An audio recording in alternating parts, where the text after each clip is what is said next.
Al is daar 10.000 berge van probleme en hartseer om my, weet ek, U is by my en U is met my. Ja, Vader, dit is net aan U te danke dat ons met die Here Jesus Christus verenig is. U sê dat iemand wat aan Christus behoort is 'n nuwe mens, en ek weet vanoggend is ek 'n nuwe mens. Die oue is verby, en die nuwe ek is U in my en ek in U. Want U het ons vrygemaak om werklik vry te wees, Here. En dit is in hierdie vryheid, in geloof met U vasstaan. Vat my hand asseblief, opnuut soos U Petrus se hand daar onder die water gevat het, Here, toe hy gesink het daardie oomblik toe sy oë van U afgewend was. U het my alreeds van my sonde vrygespreek, Vader, en ek dank U daarvoor in die naam van Jesus.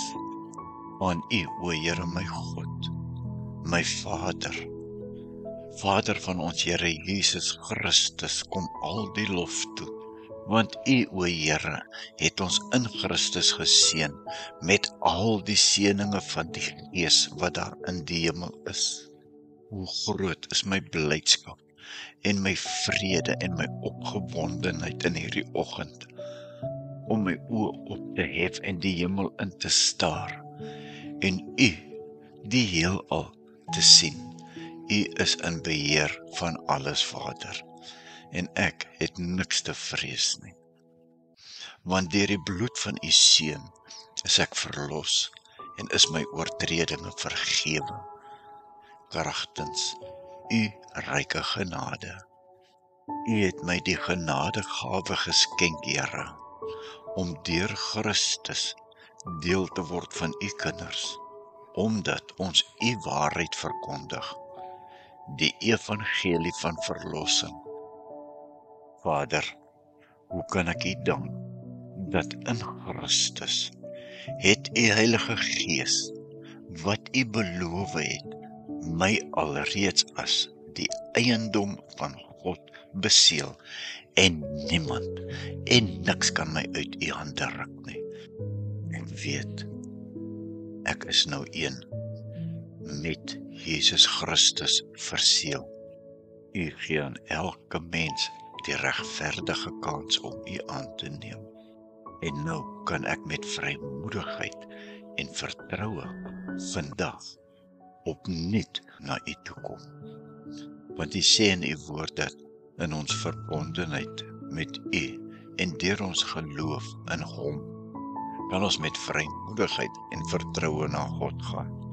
Ons weet baie nie hoe om te bid nie, Here, maar ons weet dat die Heilige Gees neem ons gebede op na U troon toe.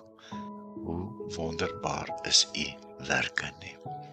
Ons loof en ons prys U vanoggend, want U is heilig, o Here, onse God. En U gee ons die voorreg om Numeri 6 ook te proklameer, dat U luister na ons gebede. Ja, U bewaar ons, Here. Ons is U kinders. En dit bid ons met 'n dankbare hart vanoggend, in die naam van Jesus Christus. Amen. Die Here het vir Moses gesê, Moses, sê vir Aaron en sy seuns, so moet julle vir die mense sê, en hulle seën. יברכך אדוני וישמרך. יאר אדוני פניו אליך ויחונקה. יישא אדוני פניו אליך וישם לך שלום. The Lord bless you and keep you. The Lord make His face shine upon you and be gracious to you. The Lord lift up His countenance upon you and give you peace.